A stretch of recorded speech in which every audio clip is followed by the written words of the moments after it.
Hi all, and welcome to the final whistle.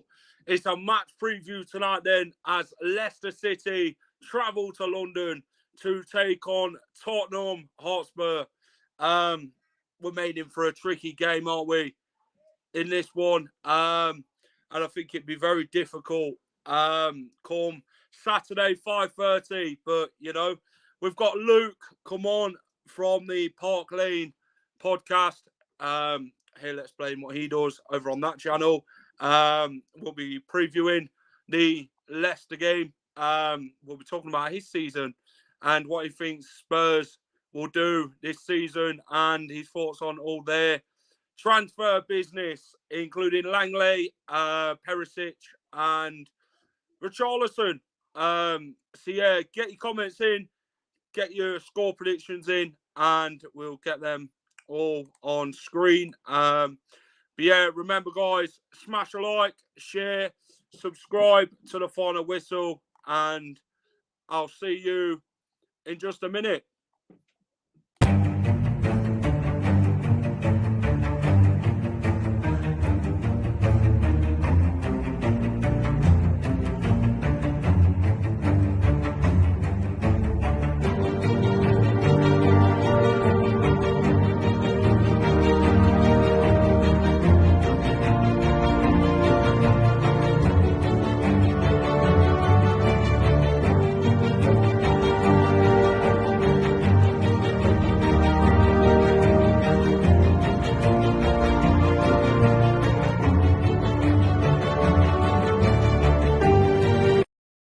Hi all, welcome to the final whistle for the match preview as Spurs take on Leicester City, the Premier League strugglers. I mean, it's been a very tense 6 games.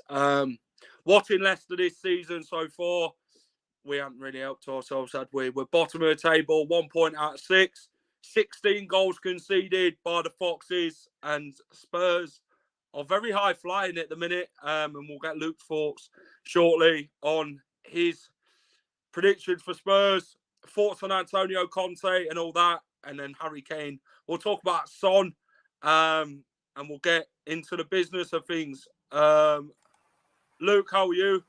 Yeah, I'm good, mate. How are you? Can you hear me all right? Yes, I can hear you fine. So, Luke, how are you, mate? Yeah, mate, I'm really good. I really, really appreciate you having me on. Thank you so much for, bringing me on my debut on your show.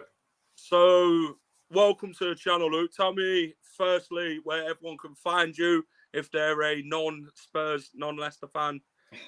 Yeah, so they can find me at Park Lane Podcast on YouTube, Park Lane Pod on Twitter and TikTok as well. But yeah, Spurs fan channel, talk everything Spurs every week. We've got a show tomorrow morning, 11 a.m. So if anyone's up at 11 a.m. on a Saturday, tune in. And we welcome all fans. Even if you're an Arsenal fan, we'll slag you off, but we welcome you anyway. I'm sure they'll be welcoming with open arms, Arsenal. But yeah, talk to me about your love for Spurs then, Luke. When did it start, and who's your all-time favourite player then, growing up watching Tottenham Hotspurs?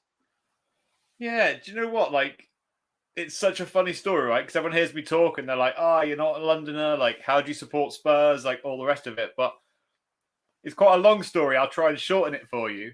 When I was really young, I've got a brother, a few years older than me. When I was really young, around about 94, 95, yeah. I, for some reason, liked Blackburn Rovers, right? That was the first team I liked, right?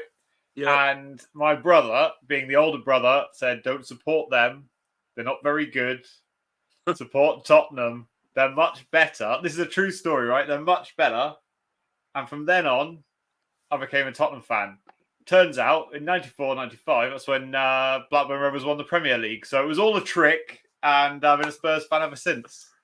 I bet you feel gutted. No, Blackburn won the league that season with obviously Alan Shearer and that. Exactly, mate. Exactly. Yeah. Do you know what?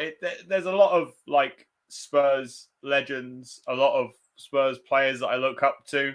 Obviously, a lot more like before my era as well. For me, though, being a one club man, I do have a soft spot for Ledley King. I think that even going through the injuries that he went through, not being able to train a lot of the time in his back end of his career, just training in the swimming pool, and turning up on match days. For me, I absolutely love him. Obviously, going into modern day football, how can you not love the likes of Jermaine Defoe, even Dimitar Berbatov, Gareth Bale, and then now Harry Kane. Jesus, some good names there, Luke. Jermaine Defoe, goal scorer. Robbie Keane, goal scorer. Harry Kane, goal scorer. Exactly. I love a goal scorer. Well. You love a goal scorer, and obviously a legend in Ledley King as well, what he did for Spurs. Luke, talk to me about your season so far then, mate. You're doing well in the Premier League. Harry Kane didn't score on the first day, but he scored many in the games after that. Talk to me about Spurs then. How good does it feel being a Spurs fan right now to where you are in the Premier League? Yeah, mate. Look, if we look at it from like a paper, so we look at it from a Premier League table, there's nothing wrong with being a Spurs fan, right? Third in the Premier League. We've scored, I think it's 20 goals. We've conceded 6 goals. 1 point off the top of the league. If you look at it from that, you think, what an incredible start to the season Spurs have had. If you look at each game by game by game, we go up, we go down. We've snatched 1-0 wins here. We've, struggled against Nottingham Forest at times. In reality, I'm not that happy. I'm not that happy right now. I need, the signings that we got in, I need to see more. Look at what happened on Tuesday night in the Champions League, battered by Sporting Lisbon. Yeah. At some point, it's going to come unstuck for Spurs, and that's my worry. But third in the Premier League, 1 point off top. What more can we ask for? How do you explain Spurs as a football team then? Luke, talk to me about Spurs. They're called all sorts by different football supporters, depending where you're from. But talk to me about Spurs. Are they a bottle job sort of team who will be up there for the first part of the season and gradually work their way down again? Or do you think this is like an era of Antonio Conte where he'll think, you know what, we can go far with this team? I don't know, mate. It really depends, doesn't it? Depends if he signs a new contract or not, because at the moment his contract expires in the end of the season. So, that would be my only worry. And I know a few Spurs fans are worried about that because there's no inkling at the moment that he's going to sign a new contract.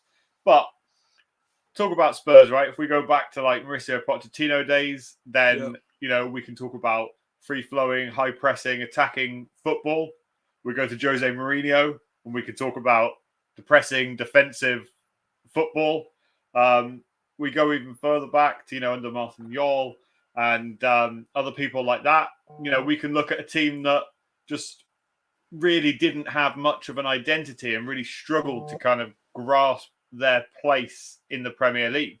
In terms of that whole, I'm going to address it, like bottle job culture, a name or stigma over Spurs, you can't look beyond that really at this moment in time. We're talking what are we talking, like 2008? Yeah. Was it the last trophy was won? That was the Carabao Cup. We've reached many David finals Bentley since then. And Jamie O'Hara. Yeah, exactly. We've reached, a few finals since then. Carabao Cups, even a Champions League final.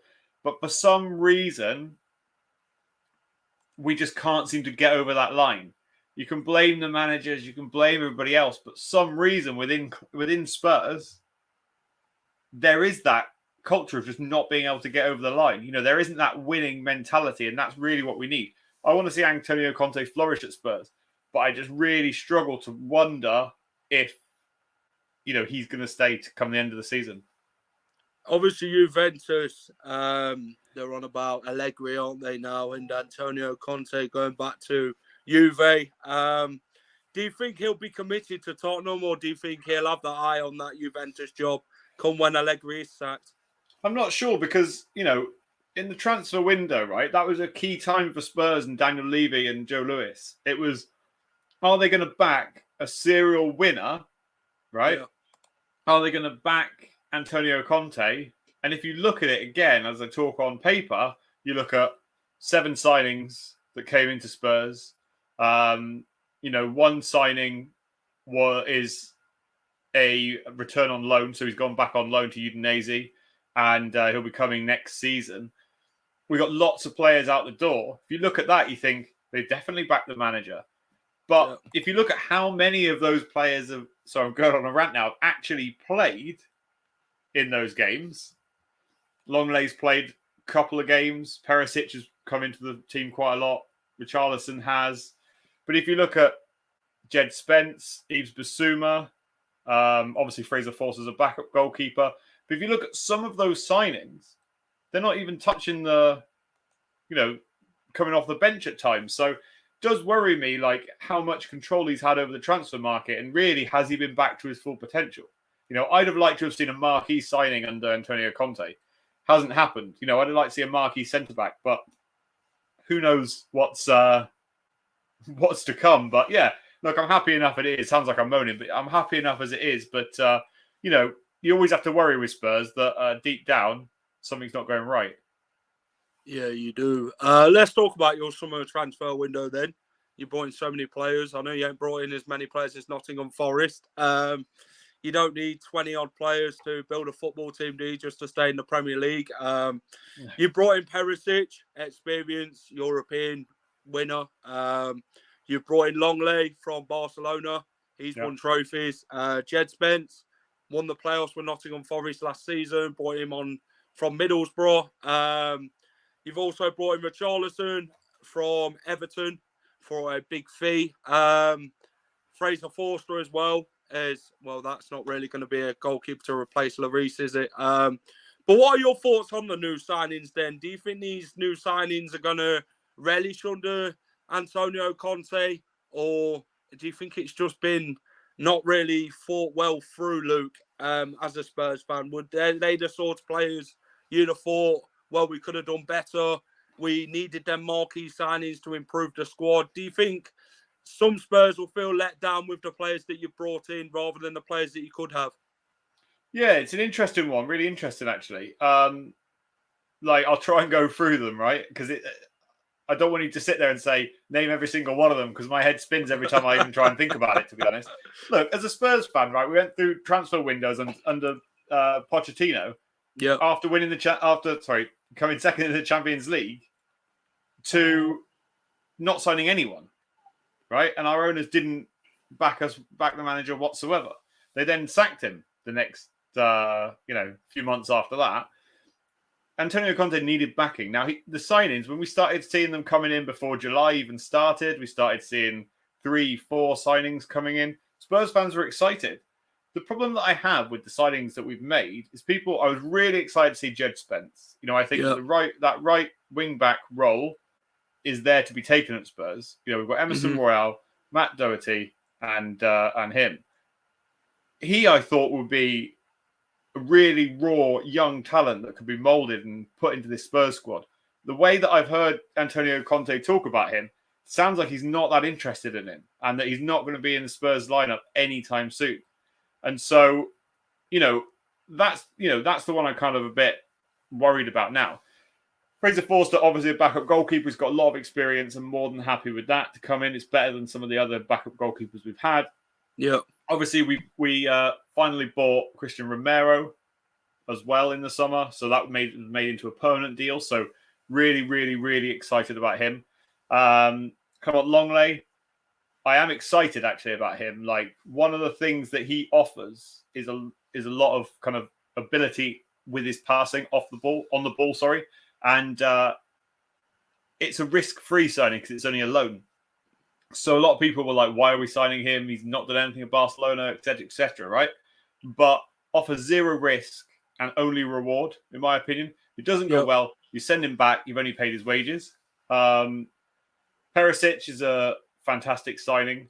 He just needs to take more corners. When you see him taking corners for Spurs, is a completely different ballgame. But for some reason, again, Heung-min Son is always on corners, and he's not the best. Bissouma, again, I was excited for, but he hasn't hit the ground running, according to Conte. It's been a lot about he's struggled, apparently, to understand Conte's tactics. That's what I read this week in the news. Who knows if that's true. And the one that surprised me the most is Richarlison. He obviously came in for a high fee, and a lot of people said, he's not going to do much. He's hardly going to play. All he's done is worked his ass off for Spurs, and he came on in his Champions League. He started in his Champions League debut against Marseille, scored twice, and it's just the way that he fights and drives for the team. Like, I would not be surprised if Son's dropped on Saturday and Richarlison plays on the left. Interesting. Luke, thoughts on Leicester then? I know we've got this little rivalry going on from the who finished third in a 2-horse race in 2015-16. Talk to me about Leicester. Are you surprised this season that they're down at the bottom of the table? And do you think the players are wanting to play for Brendan Rodgers? Do you think Rodgers has had enough time now to sort all this mess out at Leicester? And do you feel he's been backed enough in the windows? And do you feel with Brendan Rodgers that he's taken Leicester as far as he can? Yeah, do you know what? Leicester are really interesting, and I actually have zero animosity towards Leicester whatsoever. Friend of mine, Locks, is a Leicester fan, and do you know what? Like, Leicester, let's go back 3-4 seasons, right, before you won the Premier League. If we saw Leicester in the bottom 3, we wouldn't be surprised, right? Yeah. So, you dropped quite far down, you came back up, yo-yoed a little bit, and then started this kind of like resurgence and ended up winning the Premier League, which is just absolutely outrageous. I can't even believe I'm saying it. The kind of, it's really difficult for me, right? Because I understand what Leicester as a club and the fans and the owners have been through, right? In terms of that tragic accident that happened. But I don't know much about the goings on behind the scenes. But the failings at the moment are A, on Brendan Rodgers, and B, also on the inability to back him in reality. You sold Wesley Fofana, sold Kasper Schmeichel, no idea why you sold him for £1 million. You don't bring in a goalkeeper. There's no one in to replace I can't even remember how much you got, £90 million for Fofana? I don't know the exact figure, but and an age, with no offense, an aging Jamie Vardy up front. Of course, you've got Daka and Iheanacho, Maddison, other players like that. But I just feel bad for Leicester for this non-investment that happened over this summer, because it's not like it was like, oh yeah, we need to sell to buy, because you sold, but then you just never bought. And for me, it does worry me for how the season's going to go, going on what we've seen already. I was just looking, actually, while you were doing your intro, at some of the stats on Leicester. And as you say, conceded 16 goals and only scored 8. So on average, you concede twice more than you score. Yep.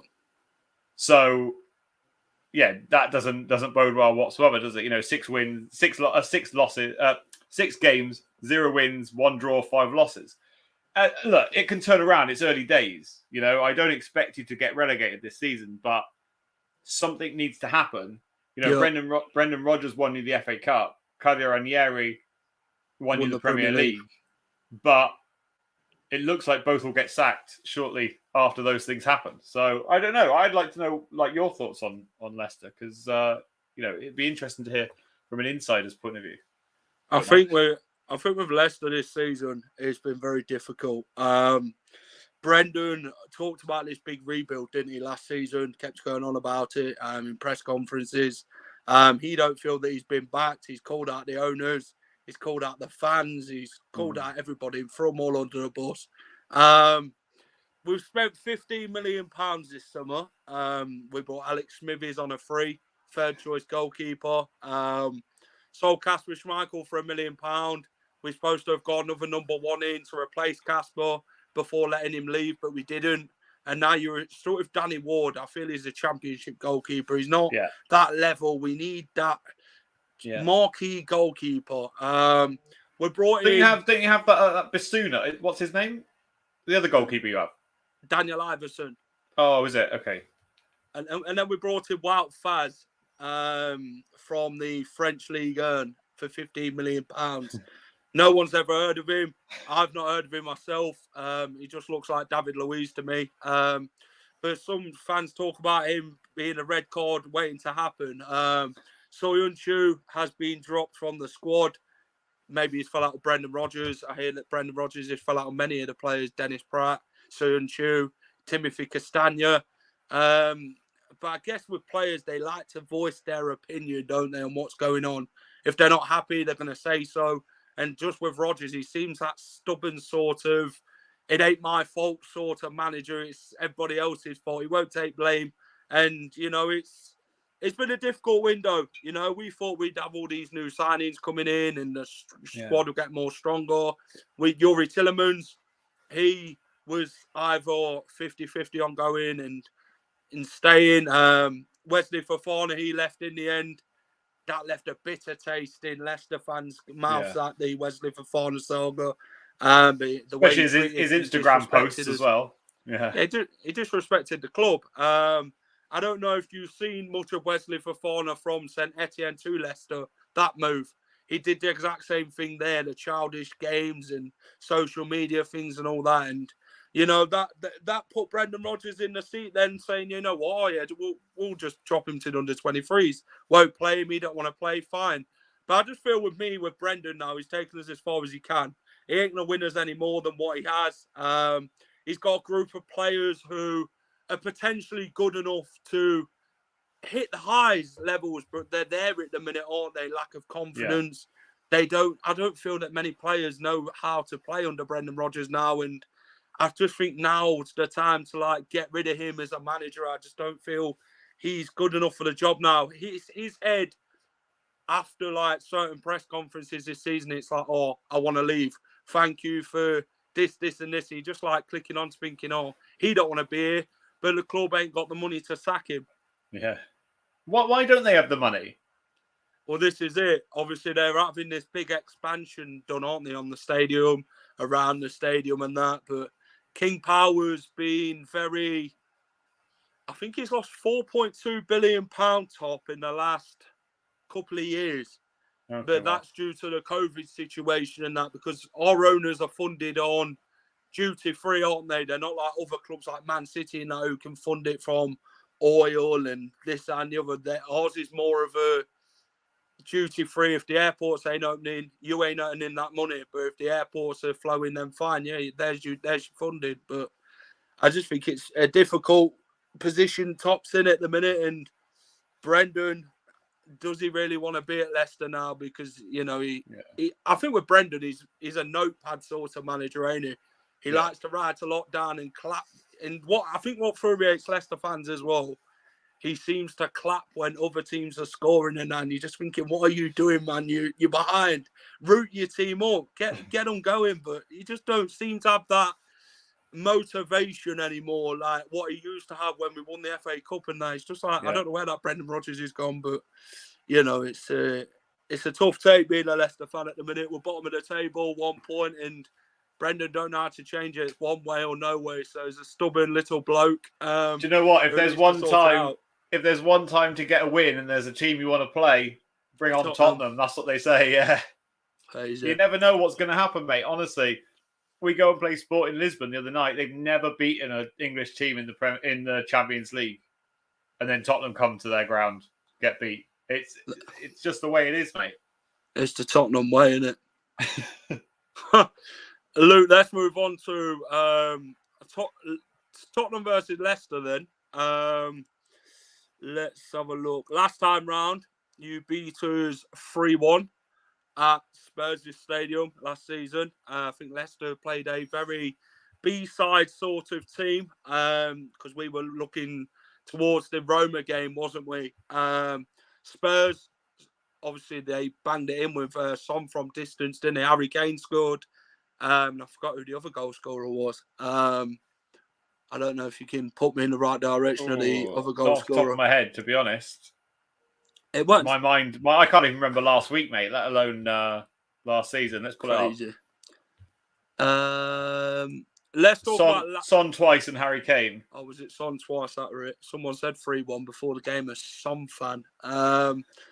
Let's talk about the last game then. You guys beat Fulham in the Premier League 2-1 at the Lane.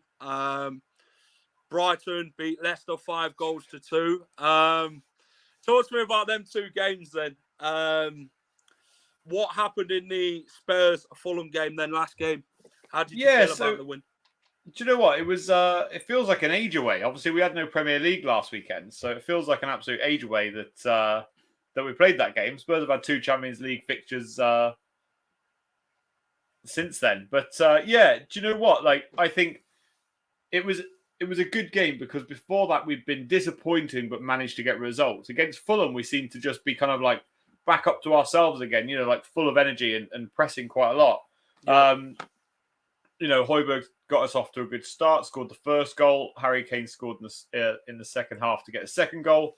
And, Richarlison was unlucky to be offside to get a third. But, we didn't look in danger of conceding. Mitrovic scored an absolute beauty of a goal kind of against the run of play. But again, like Spurs seemed up for it against Fulham. But then, you never know which one's going to turn up on Saturday night. Are Spurs going to turn up full of beans and go at Leicester? That's what I hope we see. Yeah. But are we going to just play that really passive passing football and Leicester will sit back and just soak it all up? Because that's what we struggle against. Yeah, I think the Brighton game, I will travel down to the Amex last game. It was embarrassing, to be fair, being a Leicester fan, seeing Brighton score 5 goals past you in that game. I mean, did affect Luke, I'll be honest with you now with Spurs. If you attack Leicester's defence, they crumble. We play Luke Thomas, and I just feel he's a championship player. He ain't good enough. James Justin don't seem to be that player from before he got injured. He seems, because he were highly rated, James Justin. Yeah, really before he got injured. Yeah. But now it's just like, what's happening? Where's all these players gone? Johnny Evans, he needs a younger player next to him to be that sort of defender. He's the experienced type of player now, isn't he, Johnny Evans? Danny Ward, not good enough. 16 goals conceded. Championship goalkeeper at best. But then you look at the other players against Brighton as well. I feel that Daka and Iheanacho scored. But Brendan Rodgers is football, Luke. When Brighton had their ball, they just cut through us every single time. Leicester didn't close down. They allowed Brighton so many opportunities, and Brighton took them. And credit to them. Brighton were far the better team that day, and we got absolutely embarrassed. And Leicester fans made their feelings known. Let's look at the stats then, Luke, for the Spurs-Leicester game. Let me get that out of the way. You've beaten 15 times. We've beat you 12 times in the last 32 Premier League games. 62 goals you've scored. We've scored 53. 5 clean sheets and 4 clean sheets for Leicester. I mean, what does that show you, Luke? Does that show you that it's going to be a very good game come 5:30 on Saturday? Or because do you know what? Can keep clean sheets, can they, in these sort of games? It's interesting, though, isn't it? Because in the last 3 games, Spurs have beat you. We've had 3-1 at home, the 3-2 at your ground, which I bet you wish I didn't bring up. Oh, well. And then 4-2 before that. But then, if we go back to 2020, you beat us at home away, and then we beat you. Sorry, you beat us at home, and we beat you away. So at home, sorry. So it's it's interesting, mate. It is interesting. Like I've heard. What did I hear about Leicester today? I heard that Vardy's not going to play. And what else did I hear? There was going to be a front 3 of Iheanacho, Daka, Maddison. That's what I. But I don't know whether that's like a front 3 or how you'll line up. And then your new Belgian centre back will play. The 5-4 game was a classic. Yeah, that's it. So yeah, it's going to be It's going to be tricky, mate. I don't ever like. There's not one Premier League team apart from Arsenal that I reckon will spank. No, like, you know, form is just again another stat, right? In terms of like what happens. Honestly, being a Spurs fan is a flipping roller coaster, mate. Like you never know when that whistle goes, which team is going to turn up. Obviously, I expect us to win. Don't really expect us to concede. You know, I would be kind of looking at. Well, I won't give you my prediction right now. No, we'll leave that till the end. Let's talk about this man then. Where is he? Mr. Harry Kane. Loves a goal against Leicester. That's the most goals he scored against a team is Leicester. What does that say about Harry Kane? We had him on loan. Didn't score, did he? I think he scored 2 goals for Leicester on his loan. But Leicester's the team he scored the most goals against in his career. So does that tell you 5:30 tomorrow that he's going to bang another one in? Look, if I was a betting man, 100% I'd be putting some money on Harry Kane, you know, to score. As I said, depends how he plays as well. Like sometimes he likes to drop deep now, likes to get possession of the ball. But for me, I want to see him playing up front and I want to see him, you know, scoring goals as much as he physically can. He's an absolutely incredible footballer, and you know, I just absolutely love having him at Spurs. I wouldn't be surprised if he scores first tomorrow. No, I wouldn't either. Yeah. I don't bet against him. I hate it when he scores against us. It's just like, it's him again. Let's talk about a man who isn't scoring at the minute then, Mr. Heung-min Son. I believe this is the same record he had in 2019 when he didn't score throughout the first 8 games. He hasn't scored in the 8 games so far this season in all competition. Talk to me about Sonny then. He's a fantastic player, isn't he? He's a top-level player. What's gone wrong with him this season then, Luke? I don't know. It's difficult, right? Because if you look at the highs of last season where he got joint Golden Boot winner with Mohamed Salah, I think sometimes it's really tricky to kind of match those levels season after season. If we look at Heung-min Son, you know, 15 goals a season, 17 goals a season, that's kind of, I would suggest, is probably his average if I had to kind of guess at it over, you know, you're the stat man, not me, over the last, you know, many seasons that he's been at Spurs. But there is that moment in him that just leaves you in awe.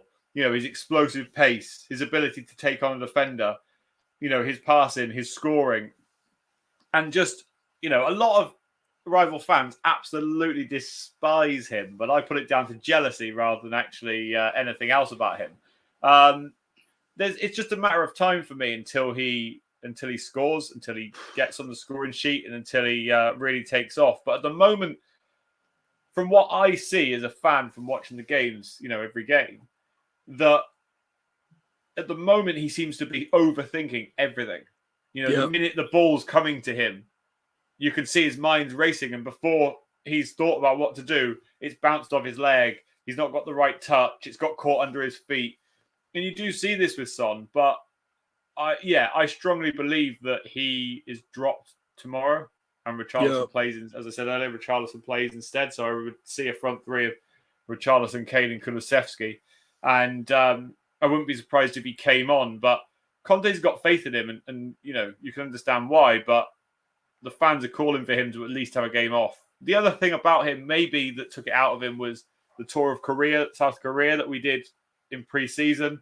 You know, he had a hell of a lot of tension over there, and obviously, you know, he's a superstar in South Korea, and so I don't know if that took a lot out of him, whether it's just how do you live up to expectations of winning the Golden Boot, you know, and then going into another season thinking, well, I need to do the same again. For me, I just want to see him relax. Just want to see him, you know, calm down, relax, and just enjoy playing football again. Because at the moment, he seems to be, you know, just frustrated every game. Yeah, I think Leicester's one of them teams, Luke, who let players score who weren't scored for a certain amount of games. Well, one of them teams. And Leicester fans have said it themselves. Sonat scored for 8 games, but then there comes Leicester. Like you mentioned there, Richarlison loves a goal against Leicester. Absolutely loves it. His time at Everton, he scored quite a few goals against the City. But then hopefully he won't get one tomorrow because he's another one that Leicester fans don't seem to like it scoring against us. But they're good players, aren't they? Son, Richarlison, Kane, they're very top talented players who are in the respect to their names, the highest games in football. But talk to me about the team selection then, Luke. What's your 11 for tomorrow, mate? Ooh, interesting. So I'm going to go with this. So I'm going to say Lloris in goal, Perisic at left wing back, Yep. Longley left centre back, Eric Dyer, Christian Romero, and Emerson. Yep. Then I would say Højbjerg and Bentancur holding the midfield, and then, as I said earlier, front three of Richarlison, Kane, and Kulusevski. But there's a few positions that could change. Who knows? But that's kind of what I would go for. Who do you usually play at left back? Luke Thomas. Oh, bloody hope not. Because if that would be where I would be focusing a lot of my attention tomorrow night if he plays with Kulusevski playing on that side, because we could have some. Jesus Christ! Some joy down there. That'd be a nightmare. He's a nightmare to watch. It's just like you watch him at left back. He's got all the pace to go forward. He can't defend, and he's so like, I don't know. I don't rate him. It's like he'll get beat so easily. It's like he's got lack of experience, but he's been playing so many games. I think tomorrow with us, he's gonna go Danny Ward, isn't he, Brendan Rodgers? He's gonna go with Johnny Evans. I think we'll put Wout Faes in there tomorrow as a 2. James Justin will play. I can't see Castagna playing, to be honest. I think he's fell out of Brendan Rodgers. I think he'll go with Luke Thomas, which I hate to say. Tillemans, Ndidi, James Maddison as a 3. And then we're going to go Harvey Barnes, Kelechi Iheanacho, and Patson Daka. I think Vardy will be on the bench tomorrow. I think he'll have more faith in Daka and Nacho, but them two have got to step up, haven't they, Luke? Because Jamie Vardy, he's been doing it for all these years now. Them two players don't seem to be good enough to replace him. Yeah, definitely. It's difficult to replace a goal scoring, machine that is Jamie Vardy. What he's offered to Leicester over the years is incredible, but he can't go forever. Do you know what I mean? At some point, I like that Patson Daka signing when you signed him. I like Iheanacho. I really like Harvey Barnes as well. They just need game time. Yeah, definitely. They just need something. The one thing that it was strange for me over the summer was why nobody bought Tielemans. What we're talking, £25 million, I heard was a price tag on him at that point. Arsenal didn't want to pay it due to his wages. Was it? I believe they wouldn't bid. They'd never put a bid in. I believe the talks had gone on, didn't they, with Fabrizio and all that. They were reporting that Tielemans' wages, he wanted too much. Leicester wanted £40 million for Tielemans, didn't they? Then they thought, in rumours, 25 million. But then Arsenal still won't snap it all day. Man United was reportedly interested as well. Yeah. So was Liverpool, but nothing ever happened. And I think Yuri, he's been professional about everything. I know he's not moved on, but he's been professional. He's got on with it. He's played the games. And then seeing what happened with his future come the end of the summer, obviously, he's still in a Leicester shirt. So he's got heart of a lion, Yuri Tielemans. And I think, to be honest, he's got a point to prove this season if he is to move. Is he going to sign a new contract at Leicester? What Fabrizio Romano was reporting, he's going to sign one in September. Who knows? But at the minute, nothing's been said. But will Rodgers be here after the weekend if he loses another game to Spurs? I don't know, mate. But then who do you bring in? Who do you bring in? That's the question. I ain't got no mind. But then Leicester fans at this minute in time, with bottom of the table, they feel that Sean Dyche could be the man who I've heard that would be appropriate for that. sort of thing. He's a Nigel Pearson sort of character, isn't he? Yeah. He's strong-minded, don't stand shit with no player. Be nice to see him actually with a good group of players as well. Like, Leicester haven't got a bad squad, on paper, and so it'd be nice to see Sean Dyche see what he could do. Maybe you could bring him in till the end of the season and then on a short-term contract, and then go from there. Yeah, it would be interesting, and that's the only name that comes to my mind. Yeah, we were never going to get a Graham Potter, a Pochettino, what Leicester fans were dreaming of. They're not them sort of managers who's going to drop down to the bottom of the Premier League.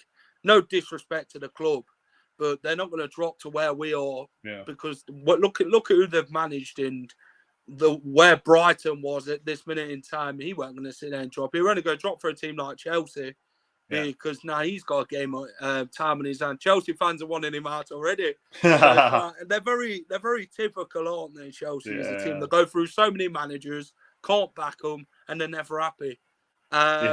Exactly, and their owner thinks that you can play 4-4-3 as well, apparently. So, where will you finish then, Lewis? Season? Where would you like to finish, mate? I don't know, mate. Looking at it now, seems that we're not even playing well, and we're third in the Premier League. I'd want to see top three. That's where I want to see, because I want to see progression as a Spurs fan, right? See, Champions League is a priority, but I want to see progression at the same time. So, finishing fourth isn't enough for me. I want to see us finish in top three. Worst case scenario, top four, but there has to be a trophy this season. There has to be something. There has to be. You got to win something. You haven't won it since 2008. Yes, you won the Audi Cup. Come on. We'll give you a round of applause for that. But yeah, I think Leicester this season, well, I predicted Leicester 7th place at the start. I predicted Spurs to finish in the top four. But Leicester in a minute, I think I'd be happy with mid-table. Yeah. Maybe some Leicester fans would say 17th. They'd be happy with 17th just to avoid relegation. But I don't think we'll get relegated. I don't think we'll go down. If we do change our manager, I think we'll be better off. But what's the score prediction then, Luke, in this one? Where are you going? Well, I've been thinking about it, long and hard actually. It's not a 5-0 battering, is it? No. I'm not going to disrespect you on your channel. I don't even see Leicester scoring, but you might. I'm going to go 3-0 Spurs. 3-0.